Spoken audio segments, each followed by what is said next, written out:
Selamat datang di Datascript Product Talk. Di sini kita akan membahas berbagai produk-produk yang didistribusikan oleh PT Datascript. Pada episode kali ini, kita akan membahas sebuah Smart Android LED TV dari Dahua.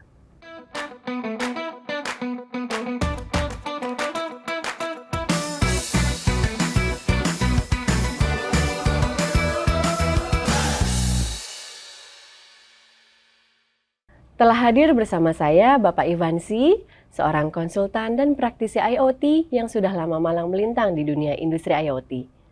Pak Ivan sendiri telah seringkali hadir sebagai narasumber maupun pembicara dalam berbagai webinar dan juga e-talk show yang digelar oleh PT Datascript yang membahas mengenai produk maupun solusi yang terkait dengan komersial IoT seperti smart building, smart office, dan sebagainya. Halo Pak Ivan, apa kabar? Baik, Rike. Terima kasih ya Pak telah hadir di sini. Siap. Nah, sebelum kita mulai nih Pak, kita membahas tentang Smart Android LED TV dari Dahua.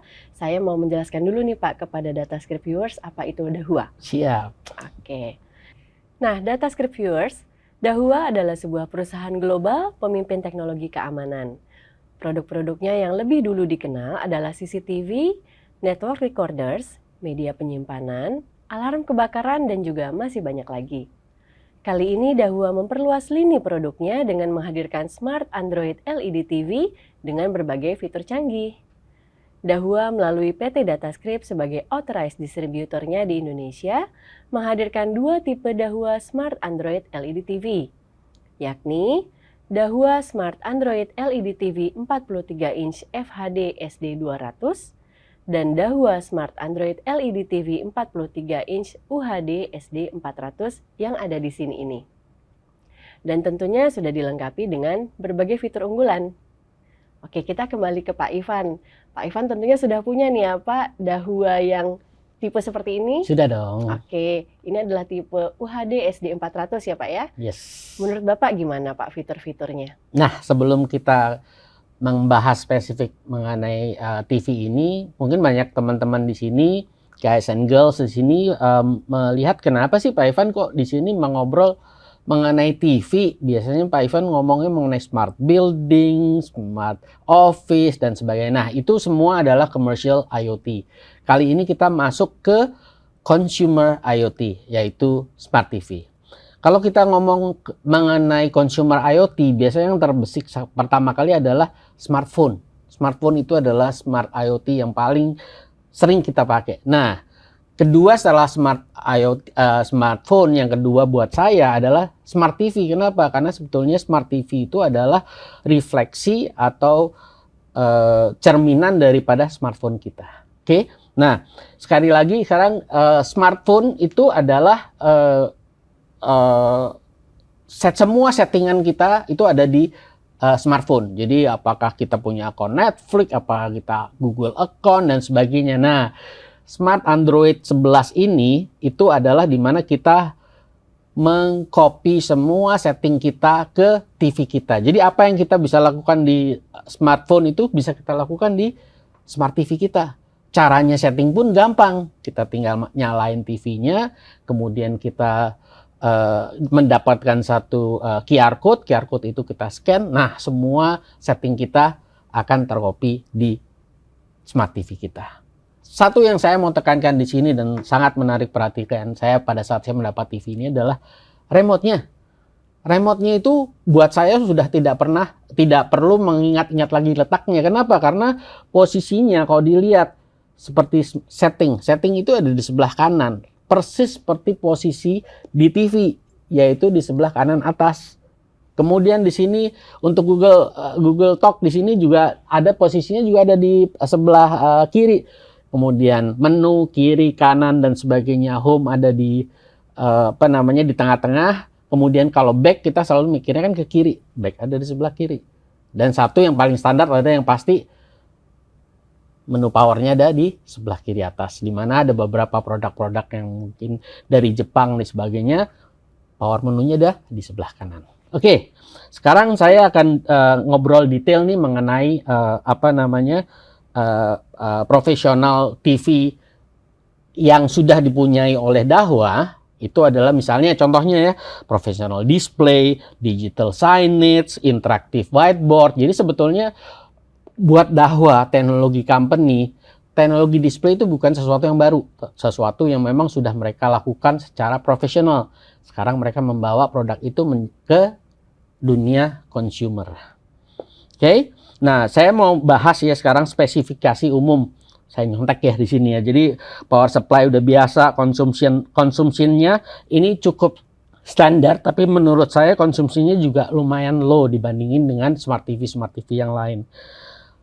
Kemudian satu hal, TV ini enteng, bisa dibilang enteng tapi stabil. Jadi istilahnya kalau kita mau mindah satu orang aja kayak seperti Marika aja bisa memindahnya, tapi tetap posisinya stabil.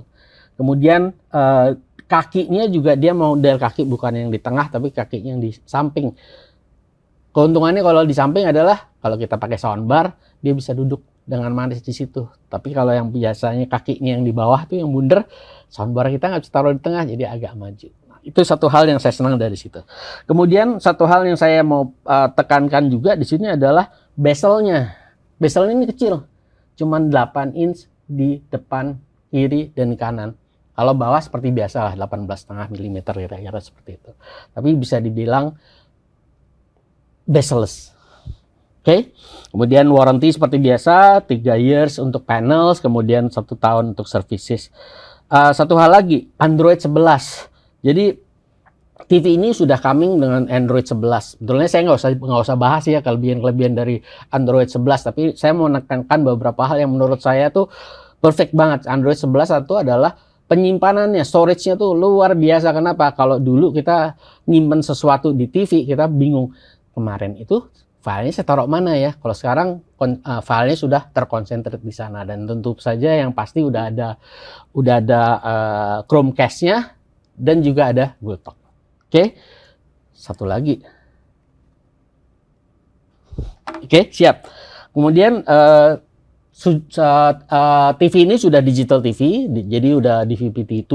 Dengan kata lain hampir semua siaran di Indonesia kalau antenanya digitalnya bagus, perfect, kita bisa dapat lebih dari cukup untuk nonton TV. Oke?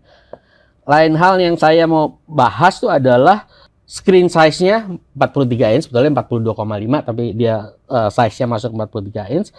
Kemudian satu lagi, respon time-nya. Nah, ini saya mau bahas sedikit mengenai panel dari TV ini. Panel TV ini memakai panel yang disebut dengan IPS. Jadi ada tipe yang lama TN atau VN, ini IPS. Kelebihan dari IPS adalah satu, panelnya keras. Jadi kita nggak takut ya kalau kita main seperti ini. Kalau panel-panel yang soft biasanya kalau kita tekan kelihatan tuh gambarnya berubah. Terus kelebihan lagi dari IPS atau hard panel itu adalah dia punya viewing angle-nya juga besar 178. Jadi seperti dalam posisi ini saya maupun Rika bisa lihat TV ini secara jelas dari samping tanpa merubah warnanya. Kalau viewing angle-nya tuh nggak besar, dari sisi saya nih daerah-daerah sini udah berubah warnanya. Oke. Keunggulan lagi dari PS adalah respon time-nya tinggi, cepat jadi istilahnya. Kalau respon saya cepat tuh kalau main game enak. Jadi kita nggak bisa istilahnya, apalagi kalau yang senang mainan kebut-kebutan dan sebagainya, enak banget ya. Mobilnya nggak kelihatan putus-putus seperti itu. Oke, saya mau bahas lain lagi adalah dia udah HDR10, kemudian dia juga udah ada HLG. Apa sih HLG kalau dibandingin HDR10? Kalau ada HDR10 udah tahu ya. Kalau HDR itu resolusinya tinggi dan gambar-gambarnya detail-detailnya akan kelihatan sekali. Jadi contohnya daerah-daerah yang terang itu biasanya kelihatannya silau sehingga garis-garisnya detailnya nggak kelihatan. Nah dengan HDR10 itu akan kelihatan. Dan juga daerah-daerah yang gelap biasanya cuman agak hitam. Kalau ini udah kelihatan detail-detailnya. Jadi ada hitam yang dark, yang ada middle, ada yang light, itu kelihatan. Itu HDR10. Apa itu HLG? Nah, kalau HLG itu sebetulnya teknologi broadcasting. Jadi HDR tapi broadcasting itu teknologinya disebut dengan HLG. Yang saya sebut barusan itu biasanya ada di high-end TV. dengan harga yang nanti saya sendiri nggak tahu, nanti Rika akan nyebutan, teman-teman akan wow, dengan harga segitu kita bisa dapat fitur-fitur seperti ini. Satu lagi yang biasanya dimiliki oleh TV-TV yang saya sebut dengan high end itu adalah yang disebut dengan motion smoothing, atau ada istilahnya juga motion judder control. Judder itu terputus-putus. Jadi kalau film misalnya dibuat, yang biasanya film-film lama itu dibuat dengan 24 fps. Sedangkan sekarang TV-TV sekarang udah di 60 atau 60 fps. Nah, perbedaan antara 24 sama 60 itu akan membuat gambar-gambar apalagi yang high speed dan sebagainya agak terputus-putus. Contohnya paling enak tuh apa? Kalau kita nonton bola. Bola tuh kan cepet banget. Kalau kita FPS-nya nggak tinggi, bolanya kan gini, tiba-tiba menghilang. Tiba-tiba ujungnya ada di sini. Nah, dengan motion smoothing itu kelihatan bolanya jalan dari ujung sampai gol atau miss. Oke. Satu hal lagi yang mau saya ini adalah TV ini 43 inch, tapi kalau dipakai buat monitor enak. Serius enak. Saya waktu itu TV saya taruh, kebetulan saya bingung mau taruh di mana, saya taruh di meja saya, di mana laptop saya ada di sini. Iseng saya hubungkan ke, nah, karena viewing angle-nya itu besar dan saya yakin dia punya subpixel RGB juga, saya bisa melihat garis-garis Excel dan sebagainya itu begitu jelasnya. Biasanya tuh kan kalau kita pakai monitor, viewing kita seperti ini. Jadi otomatis kita cuma lihat kiri kanan. Tapi kalau monitor kita besar seperti ini, mau nggak mau kan kita noleh kanan, noleh kiri. Nah, itu viewing angle-nya. Nah, kalau viewing angle-nya itu tepat, sip. Jadi buat teman-teman ya yang mau beli TV tapi juga, aduh, gue juga kepengen punya monitor yang gede nih buat main game dan sebagainya. Cocok, apalagi harganya juga cocok buat kita. Oke. Jadi saya bilang ini TV tapi bisa buat monitor dan juga bisa main game. Oke. Kemudian calibration meternya itu bagus. Jadi untuk TV seperti ini tuh dia bisa mencapai 92,1% RGB dengan volumenya bisa mencapai 111,5. Biasanya tuh high end TV. Oke. Nah, sekarang spesifikasi umum yang saya senang dari sini adalah yang didapat oleh seri yang UHD ini adalah 3 HDMI. Nah, salah satu HDMI-nya itu mempunyai ARC. Mungkin teman-teman tahu itu. Kalau kita misalnya pakai soundbar. Kalau soundbar kita hubungin ke HDMI tanpa ARC.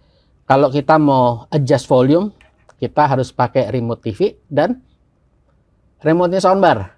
Nah, kalau dengan ARC ini semuanya ada di remote TV. Jadi pada saat kita mengecilkan TV, otomatis soundbar-nya juga kecil.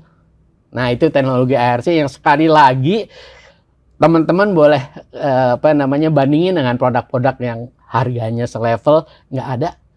Oke, kemudian satu hal lagi yang saya senang, itu dia adanya yang disebut dengan SPDIF, atau disebut dengan RCA analog.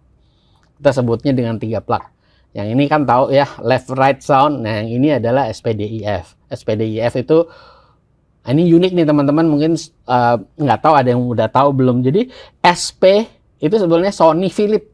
Jadi nggak tahu teknologi ini yang nyiptain Sony atau Philips, tapi disebutnya SP Sony Philips Digital Interface Output. Jadi kalau kita masih punya player yang kuno, yang masih belum pakai HDMI, kan kita punya 3 colokan RCA. Nah, ini masih bisa pakai. Bayangin, teknologi TV canggih ini masih ada koneksi seperti ini. Jadi kalau kita punya input-input yang masih kuno masih bisa dipakai. Mungkin ada yang punya, nggak tahu ya, mungkin teman-teman masih belum tahu ya, ada yang namanya laser disc lah, ada yang VCD lah dan sebagainya, masih bisa dipakai teman-teman.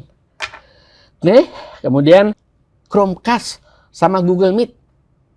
Jadi Chromecast enaknya ya, mungkin teman-teman dulu kalau mau mencerminkan kita punya HP, kita punya TV, kita harus tarik kabel dan sebagainya. Dengan Chromecast sekarang kita cuman buka, kita punya Chrome browser, kemudian habis itu kita klik casting, udah. Apakah itu laptop kita, dan ingat laptopnya bukannya Windows, apa namanya Mac maupun saya punya Android devices, saya punya iPhone, asal kita punya Chrome browser, kita bisa synchronize ke sini. Jadi kita bisa jadi monitor besar kita. Dan yang terakhir adalah Google Meet. Memang teman-teman mungkin bilang ya, Google Meet nggak bisa sharing file dan sebagainya. Tapi Google Meet tuh asik kalau kita mau ngumpul sama teman-teman. Kita udah nggak usah buka laptop lagi, kita konekin Google Meet di situ. Bisa sampai 32 peserta di situ. Oke, gimana? Kalau menurut saya sih worth it banget dengan harga yang nanti saya tanya Rike, ya kan? Tapi menurut saya itu harganya murah. Kita mendapatkan TV, Smart TV, LED, 4K, canggih sekali. Oke, nah ini Itu tambahan. komen saya. Ya, ini tambahan dari saya ya Pak Ivan ya. Silakan. Untuk para DataScript viewers yang penasaran nih sama harganya, dengan semua fitur yang ada pada Android TV merek lain, Dahua ini memiliki harga yang paling oke. Untuk Dahua Smart Android LED TV 43 inch FHD SD 200 dibanderol senilai Rp2.799.000 saja, Pak. Kemudian untuk Dahua Smart Android LED TV 43 inch UHD SD 400 dibanderol senilai Rp3.299.000 saja. Sudah pasti ini lebih bagus harganya dibanding Android TV merek lain. Nah, selain itu, Dahua juga memberikan garansi 3 tahun untuk layar panel dan 1 tahun untuk suku cadang. PT DataScript sebagai authorized distributor Dahua juga menyediakan layanan purna jual yang ada di berbagai kota besar se-Indonesia. Jadi jangan ragu untuk membeli Dahua Smart Android TV ini. Harganya berani bersaing dan dijamin layanan purna jualnya prima. DataScript viewers bisa mendapatkan Dahua Smart Android TV ini di toko-toko elektronik yang terpercaya atau di showroom DataScript di Gedung DataScript Kemayoran, Jakarta. Oke, Pak Ivan, terima kasih banyak ya Pak telah hadir di DataScript Product Talk kali ini. Semoga kita besok-besok ketemu lagi untuk membahas produk-produk lainnya Pak. Pasti, more than happy. Oke, DataScript viewers, sampai jumpa lagi di dalam DataScript Product Talk lainnya.